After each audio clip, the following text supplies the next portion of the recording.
All right. Thank you very much, Lynn and Joe, and to MBCA for inviting me to speak this morning. There's nothing better for me. I speak to a lot of doctor groups, and to have a chance to speak with and to patients in the audience, for me, is a highlight. I like it so much more, speaking to doctor groups.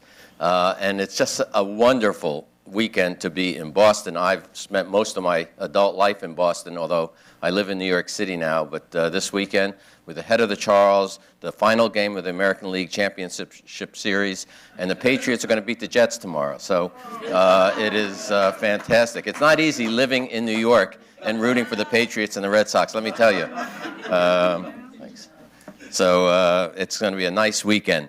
Let me just take a brief survey, if I can, of the audience. I'd just like to know, because maybe I'll see some of my old patients here. In fact, I did meet one already who I saw when I was living in Boston. But how many here are from the Mass General Clinic and get their care there? If you, okay. And how about from the Brigham and Women's Hospital? A few. And the Beth Israel Deaconess? And Boston Medical Center? Couple? Good. And what else? St. Elizabeth's? And maybe some other hospitals outside of Boston. But how many from other hospitals that get their care? Oh, so there are a couple. Good. All right. Well, what are we going to do today for the next 45 minutes? And my presentation is pretty brief, so I hope there are some questions that we can address after this. I'm going to talk about, just really try to give you an overview of clotting. This is titled, let me see, where do we go here? In terms of are you at risk for blood clots, but I want to talk about what blood clots are, how they form a little bit, talk about risk factors that many of you may be familiar with. If not, hopefully we'll learn something today. And then a little bit, I'm going to say just a slide or two about treatment. The next speaker will cover treatment in much more detail. So if we talk about about blood clots, you have to separate in your mind the venous system from the arterial system, because they're both very different and different types of clots and different causes of the clots. And what most of us here today, but not everybody, but most of us are concerned about venous blood clots. And those individuals with atrial fibrillation who are on warfarin or Coumadin or one of the new anticoagulants to prevent a stroke, even though that's in the arterial blood flow, it actually behaves a lot like a venous blood clot, as opposed to patients who have blood clots in their coronary arteries or in their large arteries elsewhere in the body. That's a different system. So with venous blood clots, we're dealing with clotting that occurs in relatively slow blood flow, not very rapid blood flow, which is more common in the arteries. And fibrin is a protein that makes up the matrix of these clots. And with venous blood clots, you get, after the coagulation system is activated, you get a lot of fibrin formation. And as you can imagine, as the red cells are flowing through this mesh network of fibrin, that the red cells get caught up, and you get this clot that looks like this. And platelets are small little cells, very small in our body, that are important in initiating and helping clotting. But in the venous blood system, most clots are made up of red cells and fibrin with a few platelets, and they are very big, usually in the leg, and they're like jelly. If you can think of Welch's grape jelly, I like Welch's, and but I have no relationship to the company. But it's like a jelly clot, and that's what it kind of looks like. They're big. As opposed to arterial clots, where a blood clot forms in an artery, could be a large artery or a small artery, but typically we think of in the coronary arteries of our heart, which are very small, and the blood flow is relatively rapid, and it's related to vascular injury often. And although fibrin plays a role and red cells play a role, platelets are really activated and play the primary role in arterial blood clots, so that at the end you have a blood clot that might look like this, and again, very small, where it's mostly platelets, a few red cells, and if you were to take it out and look at it, it would look like what we call a white clot. I mean, it's not a red jelly clot. It's almost like a little fibrous clot. And again, in our legs, if you have a blood clot in your leg, you can imagine a long column of blood that may be a quarter of an inch or so around. that's very big, whereas in the coronary arteries, which are tiny little arteries, the blood clots can be as small as the tip of a ballpoint pen.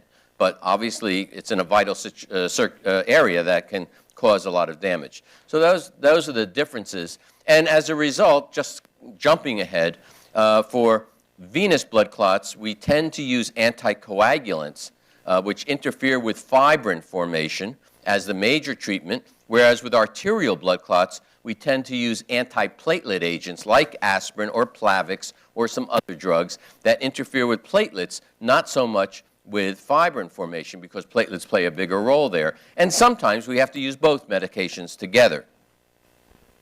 In the veins of the legs, where we typically think of the blood clots, but they can occur in any vein of the body, but most commonly in the legs, clots tend to occur around these valves. In our legs, we have these valves that allow blood to flow up and not to flow back because the valves close. And that helps the blood going one direction up back to your heart. And the blood tends to clot in and around the back of these valves. And in fact, one of the problems with blood clots in the legs is once the clot forms, it tends to injure these valves, and they can cause incompetence of the valves, and it can cause chronic swelling and discomfort and other problems after you have a blood clot. Not always, but in a fair percentage of individuals. And so if we think of the two major venous blood clot problems, we have deep vein thrombosis, or DVT as we tend to call it, or pulmonary embolism, or PE. And pulmonary embolism represents a clot that is formed in the leg, but a piece has broken off and has traveled up through the one side of the heart and then through the lungs. And in the lungs, the blood vessels get very small, and the blood clot gets trapped in the lungs, and that's called a pulmonary embolus. And together, we call these venous thromboembolism. VTE is the abbreviation that you tend to see a lot in print. And it's the pulmonary embolism that's really the dangerous, life-threatening problem. The blood clot in the leg is a nuisance. It can hurt. It can cause swelling, discomfort, and all kinds of other symptoms. But the clot itself is generally not life-threatening. But if it breaks off and travels to the lung, that's where you get into problems. And many people have pulmonary embolism when they have a blood clot in the leg. Very small, tiny very tiny pieces can break off, and they don't even know it. And in fact, it's shown that about 50% of patients who have a blood clot in their leg actually also have a pulmonary embolism, although most of them are without any symptoms, and it's not even known. It doesn't make a difference. You treat all of this the same way. But if you have a major pulmonary embolism, that's certainly important. And this is what it looks like in the lungs. This is a lung from a patient who succumbed to pulmonary embolism. And you can see that this filled up the entire half, or the vessels, of all the blood going into that lung and led to the patient's death. And that's what is really life-threatening and serious. And you can see here, I'm not going to go through the signs and symptoms, but these are some of the signs and symptoms that people experience with pulmonary embolism. But these are also signs and symptoms that you experience with a little muscle strain, or a little overworking, or a little anxiousness, or a little cold, or, well, this is something that you certainly should worry about. I mean, so it's not specific. We all have, I get chest pain all the time, and I say, gee, is that a heart attack? Is it a pulmonary embolism? Or did I just sort of twist the muscle a little bit?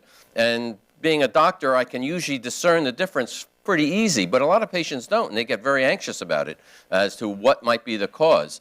So, these are some of the things. And with deep vein thrombosis, you can see here a slight asymmetry. This is a very mild case. And here is a much more significant problem with swelling and redness and discomfort in the leg. And again, some of the signs and symptoms of a DVT: pain, swelling, tenderness, and so on. And again, these are all also relatively nonspecific. We can get pain and swelling from lots of other causes. And when you present to an emergency room or to your doctor, the question is this a DVT?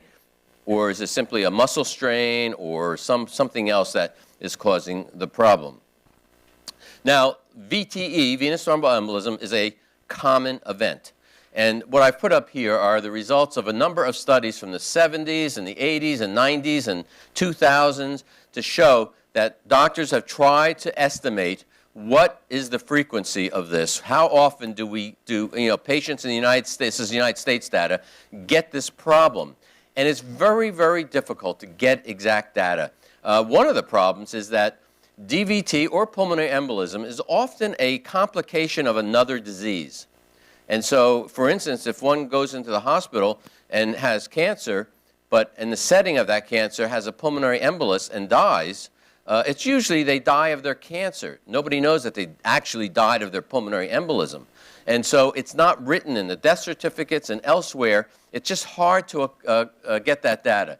And lots of other studies have been done. But based on a number of studies, it's generally agreed that there are probably somewhere around 300 to 600,000 cases of deep vein thrombosis, of VTE per year, and potentially about 100,000 deaths per year. Now, those deaths are generally from pulmonary embolism, not from the DVT.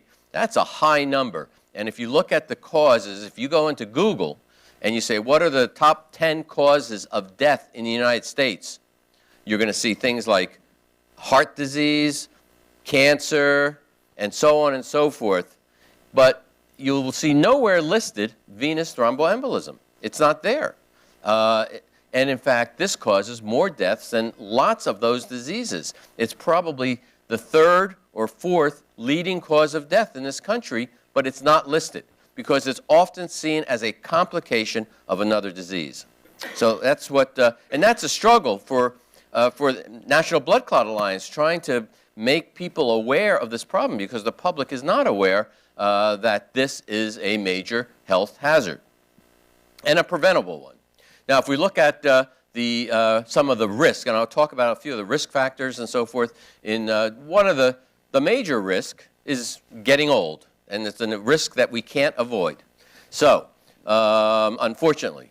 So, if you ask me, what's the incidence, what's the frequency of DVT, or VTE, I'll use the term VTE, in the United States, it's about 1 per 1,000 people. And that represents this number here. This is incidence per 100,000. So it's 100 per 100,000, or it can be translated to 1 per 1,000. Now that means 1 per 1,000 from the age of 0 up to the age of greater than 80. That's the average risk. But you can see that for young people, the frequency is very, very, very low.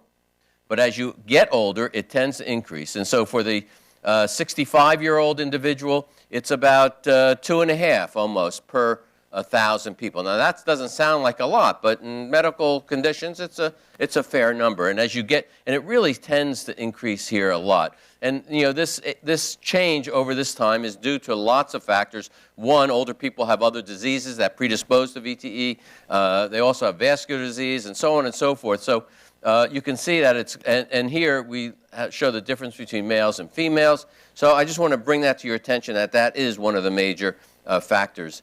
Now, the other thing that is something that the NBCA, National Blood Clot Alliance, struggles with all the time is public awareness, because the mission of NBCA is to make the public aware, to improve prevention, and to prevent disease. And so this just shows you a survey by the American Public Health Association a few years ago, where they surveyed 1,000 Americans, and about 3/4 had little awareness of what DVT was. 57% they were unable to name. These are the people who were aware of what DVT was. Over half were unable to name any of the common risk factors, and almost 100% said their physician never discussed this problem with them. That's our problem, is in terms of how we interact with patients. And this is the results of a survey that the National Blood Clot Alliance did a few years ago.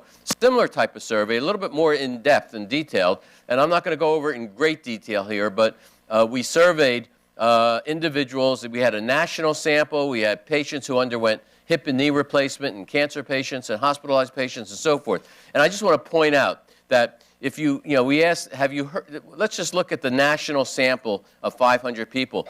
Have you heard of a condition called DVT? 20% said yes. Have you heard of a condition called PE? 16% said yes. 9% said VTE. So nobody in the public understands what a DVT, PE, or VTE is. Not surprising. But if you say, do you know what a blood clot is? 82% said yes. And this was clearly assigned to us as as a professional group that we need to talk to the public in terms they understand. We're not talking about, although I'm using the terms here because I define them for you, DVT and PE and so forth, and you're all pretty knowledgeable because you've had these problems. But in general discussions with the public, we really need to talk about blood clots so they understand. And there are a lot of other questions asked in this survey. And here, those who were aware of what a DVT was, could they name risk factors? And about 52% said yes. And those who knew or claimed to know what PE is, again, signs and symptoms, 34% said yes. And for those who had knowledge or awareness of the seriousness of blood clots, here it's interesting that if you knew what a blood clot was, which was most of the people knew that it could be life-threatening, that it interferes with blood flow, that it can travel to other parts of the body, and so on and so forth. So again, it helps us in terms of how we speak to the public, the terms we use, and trying to educate the public, particularly the public who has not had a blood clot. That's the public we need to reach to make them aware of the risk of this problem. Now, what are some of the risk factors? I will just list these for you. We'll talk a little bit about some of them, but this tends to be how physicians think of this strong risk factors, moderate and weak risk factors. So the odds ratio here is greater than 10, meaning the risk is 10 times normal, what the normal risk would be for that individual, whether that individual is a 3-year-old or an 80-year-old, 10 times that risk. So people who have had a fracture or have had hip or knee replacement surgery after surgery, these are very high-risk conditions. Major trauma, spinal cord injury where you're paralyzed and so forth, these are major risk factors. Most of us tend to fall perhaps into this category if we've been in a hospital or have had a major illness, but clearly patients who have cancer on chemotherapy, who have a central line in, patients with heart failure, hormone replacement therapy, estrogen therapy is a risk, cancer again, and so on and so forth. And then there are some weak risk factors, bed rest greater than 3 days. Now, that doesn't mean that if you're sick and you're at home and you're in bed for 3 or 4 days that you're going to have a DVT or PE. First of all, most patients are up and walking around their room a little bit. I mean, we're generally talking about strict bed rest and usually with other illnesses, but immobility, age, and so on and so forth. So these are some of the things that you should be aware of. And there are really more than these. You can list some, and we'll come back to this in a little bit. I just want to talk about this last condition here, thrombophilia. And so, well, actually, let me just show you this slide, as it highlights some of these issues. So another way to look at risk factors as opposed to strong, moderate, and weak is to look at those that tend to be inherited, which we can't do much about, those that are acquired, meaning due to something that we've acquired in life, or perhaps not as well defined. And so there are a number of proteins in our blood that are either deficient or dysfunctional that we inherit, and they increase the tendency or the risk or the possibility of having a blood clot above normal. And so there's a protein called antithrombin, a protein C, and a protein S. These are proteins that are designed to tamper down or limit the coagulation process in our blood. It's one of the normal mechanisms that we have of controlling clotting because you don't want to clot too much. And if you're deficient in one of these proteins, then you have an increased risk of having a blood clot. Doesn't mean that you will have one, but the potential is there. And there's a factor V Leiden that many of you have heard about. Is again a genetic factor that leads to an abnormal factor V protein, which is a clotting protein, prothrombin gene mutation. I'll talk a little bit more about them in a second. And then some acquired things, sepsis, infection, and cancer, pregnancy, and so forth are high risk factors for clotting. Now, if we look at, and then the other term I'll use, which I think you're familiar with, is thrombophilia. Thrombophilia, these tend to be called thrombophilic conditions. Thrombophilia means that you like clots. Nobody likes clots, but that's what it means in a sense. So this looks at the general population. And so these things are not real common.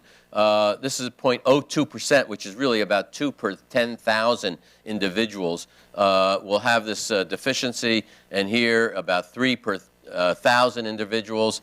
The important, and you can see the risk of having, the relative risk of having a venous thromboembolism with antithrombin deficiency is about 17 times normal. So if the normal risk is, now that sounds very high, okay, 17 times normal. But if the normal risk is, in quotes, in average, 1 in 1,000, then we're talking about 17 in 1,000. So it's not like 700 per 1,000. It's still relatively small. And you can see the different risk factors here, relative risks of these things. And then some of these factors which are much more common, like factor V Leiden, is a small increase in risk, 4 times normal, about. So again, 1 in 1,000 to 4 in 1,000 or thereabouts. The real importance of this condition is that it occurs in about 5 to 6% of the white population of this country. The white population means those whose ancestors come from Europe. It's very low in African Americans. It's very low in Asians. It's lower in Hispanics and so forth. And so even though the risk is not that high, but it's higher than normal if you have this, the thing is that it's very common. And it's been studied and looked at, and evidence points to the fact that this genetic change in one of the genes occurred somewhere around perhaps 10 or 20,000 years ago in some individual in Northern Europe, in the Netherlands area, or that's where we think the gene originated, and then it just spread by reproduction and so forth, and so now, you know, the incidence is much higher if you go over to the Netherlands in that population, and it's terribly low if you go to Africa, or because that population hasn't gone to that area. But how many in this audience here have factor V Leiden, if you don't mind raising your hand? So there's 3 or 4 or 5 or so. So the thing that's interesting when I think about it is that this gene presumably came from one individual. It mutated tens or 20,000 years ago and has since spread. That means that those 3, 4, or 5 people in the audience here are probably related. And you don't know it. That your ancestry goes back to this one individual. So meet each other and see if you can. The interesting thing about factor V Leiden, and there are many genetic mutations that occur all the time. Most of them die out and are not passed on generation after generation. But this may have some favorable aspects, and that has to do in childbirth, and that it may be a factor in preventing maternal hemorrhage and improving the outcome of childbirth over the centuries, and that's why it's persisted in the population. And then there's another one, prothrombin G mutation, which also is pretty common, 3% and so forth. So that's all I want to point out with that. Now, one of the areas I wanted to just touch on, because everybody tends to be interested in it, is travel and thrombosis. We've all heard the stories of people getting off a plane and having a blood clot in their leg or a pulmonary embolus, and people always ask, what do I do? I'm going to travel and so forth. The first thing to know is that this is not an epidemic, that the incidence is very low, but there is good evidence that the longer you travel, or the more miles, the longer you travel sitting in an airplane, is what I'm saying, or the more miles that you travel, the likelihood goes up of having it. And this is from a paper published about 10 years ago or so, looking at the incidence of passengers who arrived at the Charles de Gaulle Airport in New York, in France, Paris, who, when they got off the plane, they either collapsed or had some sudden major illness, literally within the plane or the airport. We're not talking about a day, 2, or a week later. It happened within a defined time. And it looked at the incidence of pulmonary embolism. And it showed that if you're flying, let's look at miles here because it's in kilometers, but if you're flying less than 1,500 miles, there was no difference from normal. And you can see this is the risk as 1.1 times normal, 2.6 times normal. Normal being, let's say, 1 in 1,000. And here, 4.7 if you flew more than 6,200 miles, about 4 times normal, or 4 times 1, or 4 per 1,000. But again, per 1,000 is the whole population. If you take 1,000 60-year-olds, the frequency is a little higher, okay, because the risk is higher, the baseline risk is higher. And so it clearly increases with travel. And in fact, when you go back to this article and you look at the time span that they looked at this, so it was over a couple of years, and there were about 30, I forget the numbers, I think something like 34 million individuals. It turned out that when you average it out, that about once every 2 months, somebody got off a plane at Charles de Gaulle Airport with a major pulmonary embolus.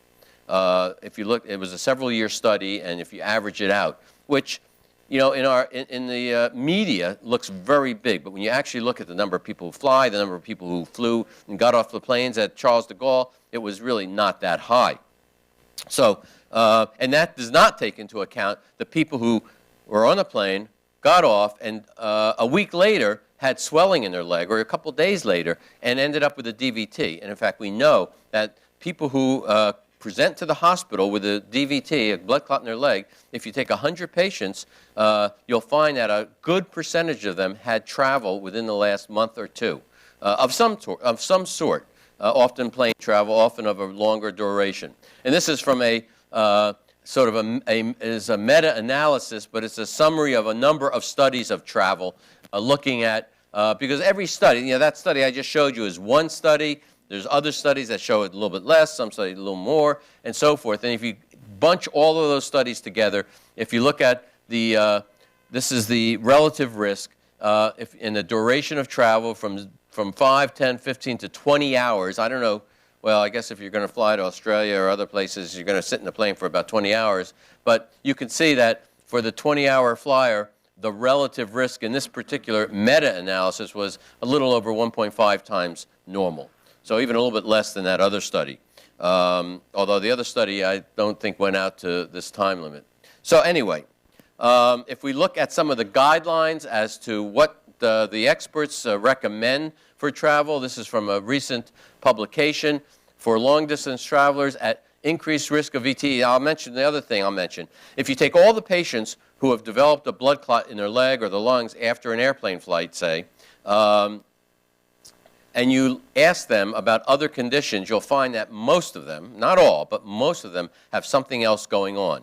They either have an underlying cancer that they're being treated for, or they may not even know yet, but comes out in the next few months, or they're obese, or they have heart failure, or they have some other medical condition that adds to the risk. So it's not, and many of them also have things like factor V Leiden or prothrombin gene mutation or whatever. So it's really the individuals that are most at risk are the people who have several risk factors that come together in addition to immobility, sitting on the plane for a long time. When you add them all up, then those are the people that get blood clots, because we know there are millions of people that sit on a plane and get off and have no problem. So you have to have a number of risk factors that add up together. And then they suggest that using either these compression stockings or, you know, if you can read this here, I don't have to read it for you, but I think the bottom line is that these experts, for long-distance travelers, we suggest against the use of aspirin or anticoagulants to prevent VTE.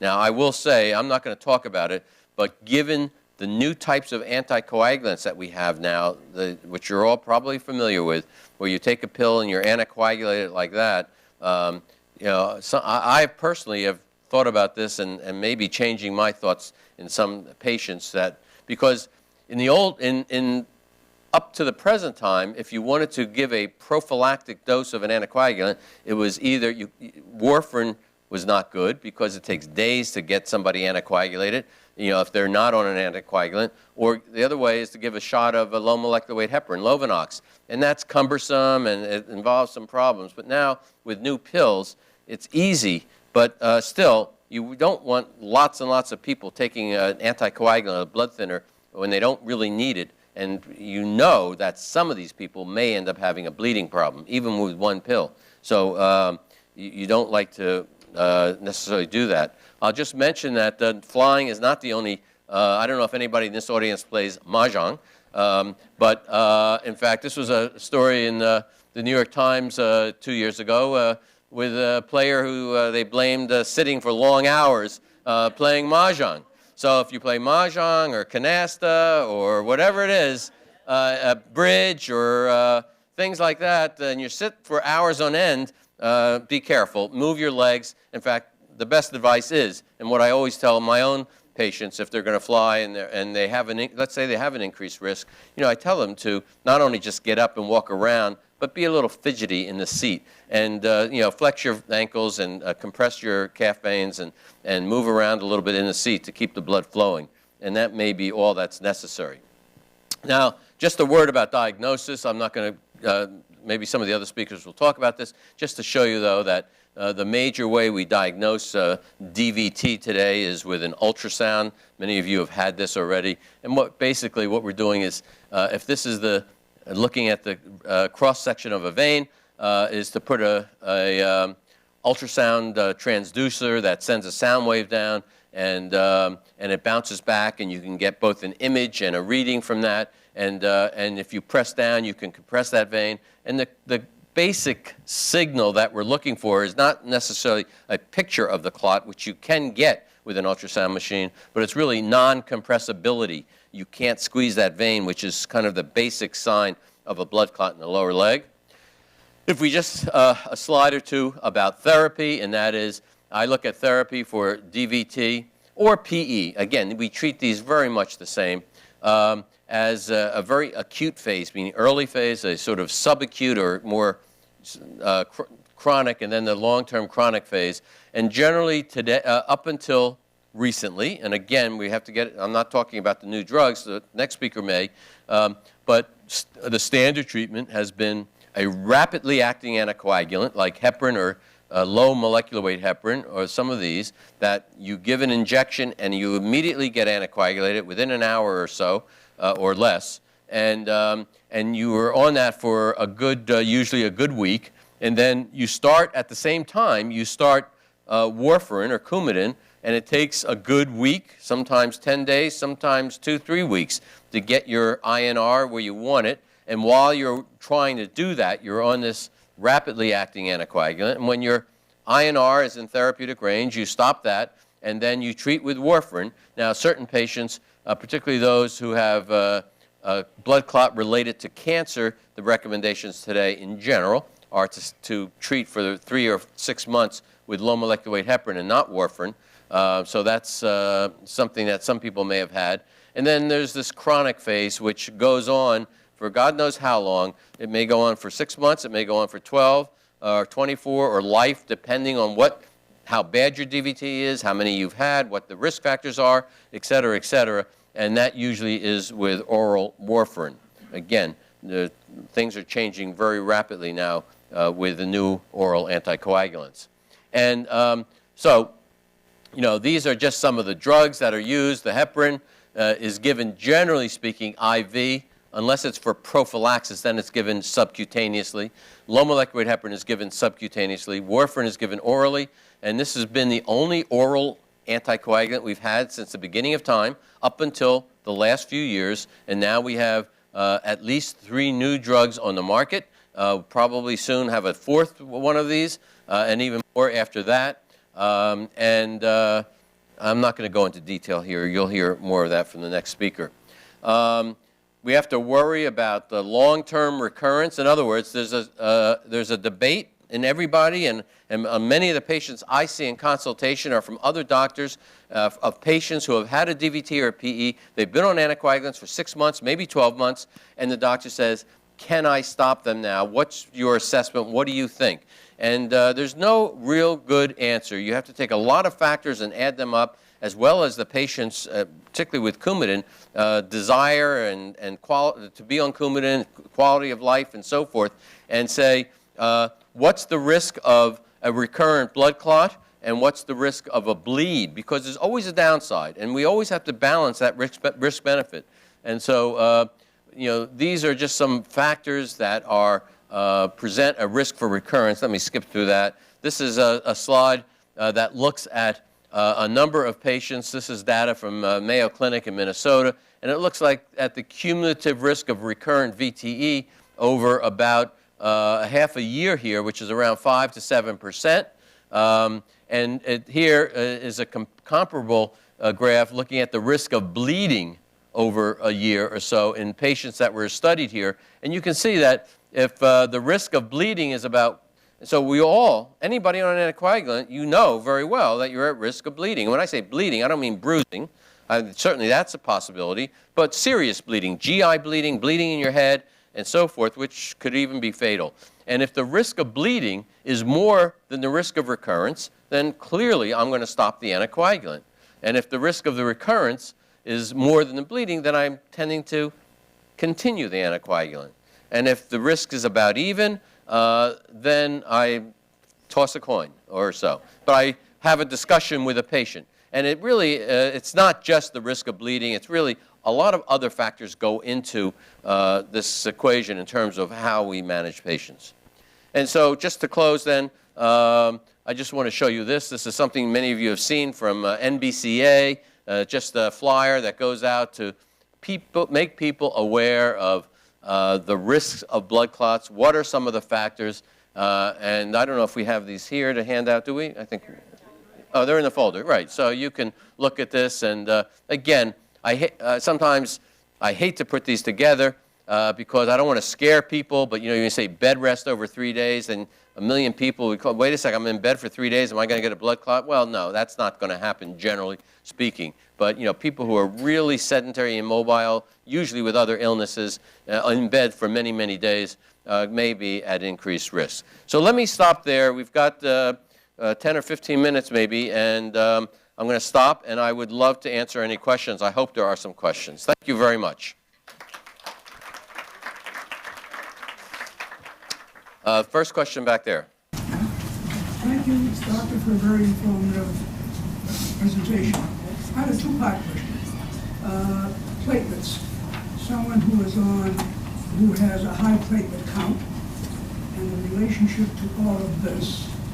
And the second question is, the factor 5, is that a generation skipping kind of thing, or can my children, I'm a factor 5, can my children get it, or is it the next generation? No, it's, so your children, yes, your children can get. Can we please repeat the question? So the question was, let me ask the second part, is the factor 5, people who have that genetic predisposition, does it skip a generation or can it be transmitted to the children? And again, it can be transmitted to your children directly. About a 25, if your wife does not have it, about a 25% chance that a child will have it. Yes, it can be transmitted to children. And this first question was about platelets. If your platelet count is high, is that a risk factor, or is that the question, I think? And the answer is yes and no. So it depends on how high, and lots of individuals have mildly or moderately high platelet counts for underlying reasons, and it may not be a factor at all, number one. Number two is it depends on what the underlying reason is for the elevated platelet count. Was that may itself be a reason for increasing the risk of a blood clot? And number three is if it's very, very sky high, most doctors tend to treat those patients with a prophylactic dose of aspirin, but even that is challenged nowadays as to whether that's really needed. And so that's perhaps the most I can say about it. Just follow up. If the platelet size number is low, does it affect? Yeah, so if the platelet count is low, does it affect? So if you have a very, very low platelet count, anybody, you're at increased risk of bleeding. Now, normal platelet count is about 150 to 300,000 platelets per drop of blood, and a low platelet count, very low, tends to be less than 50,000, not 100 or 120. Those are okay. But as you get below 50,000 platelets per drop of blood, and particularly below 20,000 platelets, the risk starts increasing in anybody that has that problem, depending on the cause of the low platelet count. Now, if you have that with a blood clot, and the situation where that arises often is patients who have cancer, have a blood clot, and are on an anticoagulant, and then they're treated with chemotherapy, and their platelet count falls. And so it's a difficult problem. And if your platelet count falls very, very low, most doctors will stop your anticoagulant therapy during that period of time. But if it's sort of drops moderately, then it probably won't be interrupted. But yes, a very low platelet count will increase the risk of bleeding with an anticoagulant. 75,000. I don't want to give specific consultations here, but 75,000 is generally a safe number, generally speaking. Yes.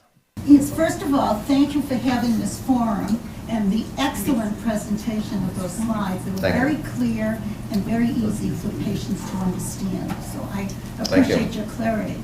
Now, you had mentioned there are other risk factors that were not put up on that slide presentation, and I want to talk about the risk factor I had with the DVT in my upper right arm, and that was due to a supervised medicine ball study, one-on-one, the repetition of throwing the medicine ball too many times, I was too good at it, caused my DVT.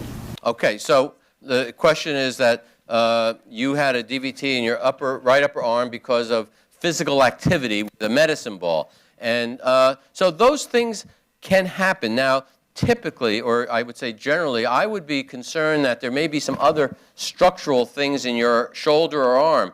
And there are individuals who have either their vessels are compressed between muscles or they have an extra rib, which some people have. And you did. So that in itself, all right, well, right. So you're right. Maybe that the people that did the study should have said that. I don't want to comment on that, but there are lots of things like that that can happen. I took care of a baseball player a number of years ago who had a pitcher from a local team here many years ago, who a professional baseball player, and who used to get blood clots in his arms after pitching a game. And now his were arterial blood clots.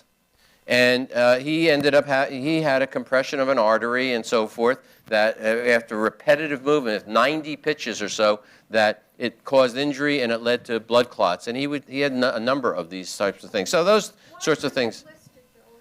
Well, you know, you can't list every risk factor. So, you know, sitting in this chair for a dozen hours could be a risk factor. But I can't, you know, you're not going to list everything. So I think it just... So we'll take one more question, or maybe two. Yes. This is a short one. Could you explain for those not at risk why compression stockings are not recommended as a preventive measure? For those not at risk? Well, for those not at risk, you may not need prevention, depending on what you're doing. I mean, if you're just on a long flight. All right, so I would say that if the risk is not there, number one, there's no sense in putting stockings on and buying them and so forth. There actually are some studies that have suggested by wearing stockings, you actually, I don't want to get too crazy here, but you actually can increase the risk by constricting the vessels, although the general studies suggest that for those at risk, it does lower it. Generally speaking, that, you know, you could say, let's give them to everybody on a long flight. And I just think it's not cost effective if there's no need. If you simply get up, if you simply move your legs, why put on elastic stockings? So I would say that that's probably, you know, why we wouldn't necessarily want to use it. If that's it, one more. Yes. Hi.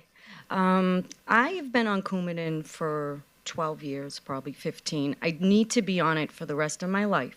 So the side effects or risks, the only one I'm hearing is bleeding.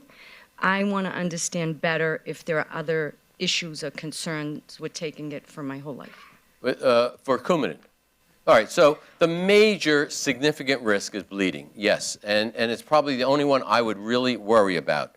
There are some patients who complain about hair loss with Coumadin, but it's never been absolutely shown that Coumadin is responsible for that. And there are other reasons why some people may have hair loss when they start Coumadin. So I have some of my own personal feelings, but there's really, but that's listed as a side effect. There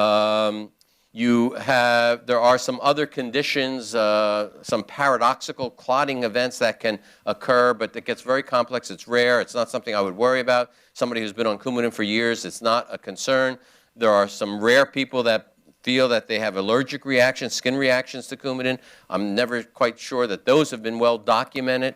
So there are some other things that one might, you know, read. If you look at the package insert that comes with Coumadin, they may list a lot of things, but really I personally, none of those are significant enough to say you should stop taking Coumadin because they're worse than the possibility of having a blood clot. And the only one that you have to be concerned about really is bleeding. Quality of life and diet and all those other things are not risk factor or not adverse events, but there are things that affect how you live your life and things that people don't like very much with Coumadin. Okay, thank you very much. Thank you very much.